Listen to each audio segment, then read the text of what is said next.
Okay, guys, I know I'm holding the camera kind of weird, but I wanted to show you this quick tip because I see a lot of people do this wrong, and they always ask me, why do I have so many ad IDs on my Facebook ads? So, really quick, before you launch any ads, you guys need to make sure you're doing this. If you're doing them on old ones, you can run into some big issues. So, when you create an ad, right, you're gonna have this screen here when you get to the ad. It's gonna say create ad. Once you do create that ad, you want to actually publish that, okay? You want to click publish, and then after it's done publishing, it's going to change from this weird green color over here on the side, and it's going to turn to the white color.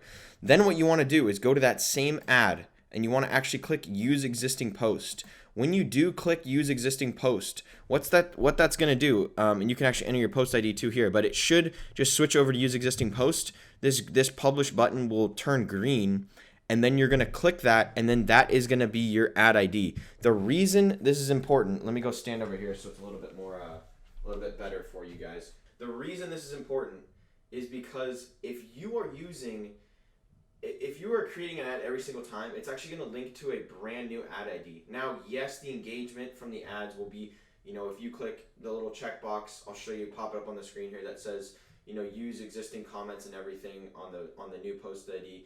It is going to show for the customer, for the people watching your ad, it's going to show they have the same amount of comments and likes. But on the back end, this is a huge issue with your Facebook ads and your management of it, because when you go in to manage your ads and all the comments, you're going to have like 30 or 40 different post IDs, and it actually can lead to a really big issue if you have a lot of VAs and you're trying to manage the comments. So make sure no matter what ads you launch, instead of clicking create ad and then just like launching all your ads, make sure you click create ad and then use existing post, and then you can duplicate all your ad sets. That's a huge tip. Really simple. I know this video is going to be like 1 minute long, but hopefully you guys enjoyed that tip. All right.